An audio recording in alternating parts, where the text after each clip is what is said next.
పలాస మండలం లక్ష్మీపురం గ్రామానికి చెందిన అల్లు కృష్ణవేణి ఇంట్లో దొంగతనం కేసులో ముద్దాయిలను పట్టుకున్నామని కాశీబుగ్గ డీఎస్పీ వెంకటప్పారావు తెలిపారు.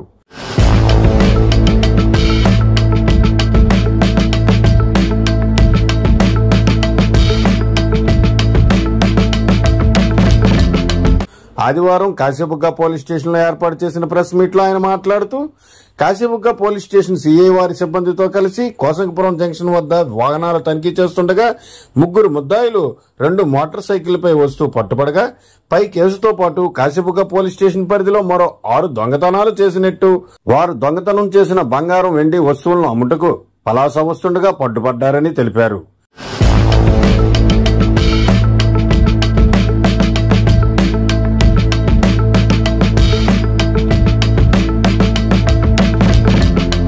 సుమారు 5,60,000 రూపాయల విలువ గల బంగారు ఆభరణాలు, అలాగే 54,000 రూపాయల విలువ గల వెండి వస్తువులు, 8,000 రూపాయల నగదు మరియు 2 మోటార్ సైకిళ్లు స్వాధీనపరుచుకున్నామని తెలిపారు. ఇప్పుడు లక్ష్మీపురం గ్రామంలోని ఒకటి, అదేవిధంగా పెదనారాయణపురం విలేజ్ లో 2 నేరాలు, అవి కూడా హెచ్బీలే జరిగాయి. అదేవిధంగా 2 స్నాచింగ్ కేసెస్ మన ఏరియాలో అటెంప్ట్ జరిగాయి. కాశీబుగ్గ టౌన్లోనే జరిగింది. అదేవిధంగా వివేకానంద కాలనీలోని కూడా ఒక హెచ్బీ కూడా చేయడం జరిగింది. 5 హెచ్బీలు సుమారు చేయడం జరిగింది. ఇందులో కాశీబుగ్గ ఎస్ఐ గారు నరసింహమూర్తి గారు మరియు కాశీబుగ్గ ఎస్సీ శ్రీనివాస్ గారు, అదేవిధంగా ఎస్సీ గౌరయ్య గారు, కానిస్టేబుల్స్ నీలకంఠం మరియు ఉషా కిరణ్ గారు, మరికొంతమంది ఆఫీసర్లు అందరూ కూడా వీళ్ళని ఐడెంటిఫై చేయడం. కాశీబుగ్గ పోలీస్ స్టేషన్ పరిధిలో గత కొద్ది కాలంగా రాత్రులు ఇల్లు చోరీలు జరుగుతున్నాయి. ఈ జరిగిన కేసు సందర్భంగా విచారణలో భాగంగా కాశీబుగ్గ సిఐ గారు మరియు వారి సిబ్బంది ఈ నేరస్తులను గుర్తించడంలో అనేక రకాలైన ప్రయత్నాలు చేయడం జరిగింది. ఆ ప్రయత్నంలో భాగంగా ఈరోజు మదర్పాడు జంక్షన్ వద్ద సాయంత్రం 6 గంటలకు ఎస్ఐ గారికి 2 బళ్ళపైన 3 వెళ్తుండగా అనుమాన స్థితిలో పట్టుకోవడం జరిగింది. వారిని విచారించగా కాశీబుగ్గ పోలీస్ స్టేషన్ పరిధిలోనే చేసిన నేరాలు 5 ఇల్లు చోరీ నేరాలు. అంటే రాత్రులు ఇంటికి తాళాలు వేసి ఏదైనా పని బయటకు వెళ్ళినట్టు ఆ ఇన్మేట్స్ అందులో నివసిస్తున్న వారు ఎవరు కూడా హాజరుగా లేని సందర్భంలో ఆ ఇల్లును చూసుకొని ఆ ఇంటి తాళాలన్నీ కూడా పగలగొట్టి ఆ ఇంట్లో చోరీ చేసిన నేరాలు 5 నేరాలు. అదేవిధంగా స్నాచింగ్ అంటే వస్తువులు తిరుగుకోవడానికి చేసే ప్రయత్నం 2 కేసుల్లో కూడా ఈ వ్యక్తులిద్దరూ 3 చేయడం జరిగింది. వీరి విచారణలో వీరి వద్ద నుండి 5 తులాల బంగారం మరియు 450 గ్రాముల వెండి కూడా వీరి యొక్క వద్ద నుండి స్వాధీనం చేసుకోవడం జరిగింది.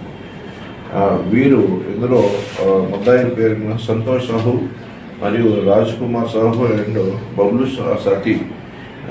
బబ్లు సేతి అనే వీళ్ళందరూ కూడా ఒరిస్సా స్టేట్ వాళ్ళే. వీళ్ళందరూ కూడా ఇందులో సంతోష్ సాహు అన్న వారికి ఈ రాజ్ కుమార్ సాహు అండ్ బబ్లు సాతి అన్న ఆయన చెరకా దగ్గర ఒక హోటల్లో వీళ్ళిద్దరు పనిచేస్తున్నారు. వాళ్ళిద్దరు పనిచేస్తుండగా ఈ ఏమైనా సంతోష్ సాహు పరిచయం ఏర్పడడం జరిగింది. తర్వాత వీళ్ళందరూ కూడా ఒరిస్సా ఆంధ్రాలోని మోటార్ సైకిల్ నేరాలు, అదేవిధంగా హౌస్ బ్రేకింగ్స్ ఇవన్నీ చేయడం వృత్తిగా కనిపెట్టుకుంటున్నారు. వీరిని గతంలో ఒరిస్సా పోలీసులు కూడా అరెస్ట్ చేయడం జరిగింది.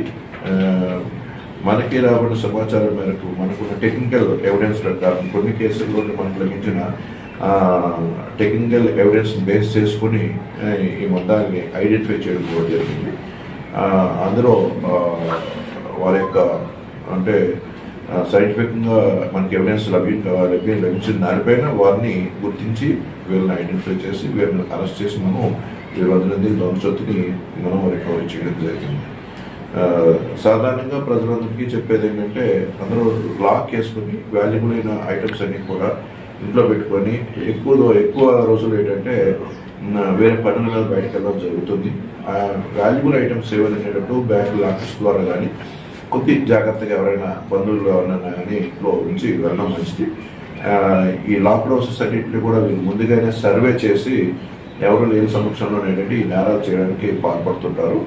ఈ విధంగా మన ఆంధ్రాలో ఒరిస్సా మరియు బీహార్ ఇతర రాష్ట్రాల నుంచి వచ్చిన నేరస్తులు ఎక్కువగా మనకి నేరాలు చేయడం జరుగుతుంది. వాళ్ళందరినీ గుర్తించడంలో పోలీసులు రకరకాలుగా ప్రయత్నం జరుగుతుంది. వీళ్ళందరూ అనేక రకాలైన కవర్స్ అంటే ఏదో ఒక రూపాన్ని మన ఏరియాలో తిరుగుతూ మన ఏరియాని అంతటినీ కూడా సర్వే చేస్తారు. సర్వే చేసి ఎక్కడ దొంగతనం చేయడానికి అనుకూలంగా ఉన్నదా అని పరిశీలన చేసుకొని వాళ్ళు దొంగతనం చేస్తున్నారు.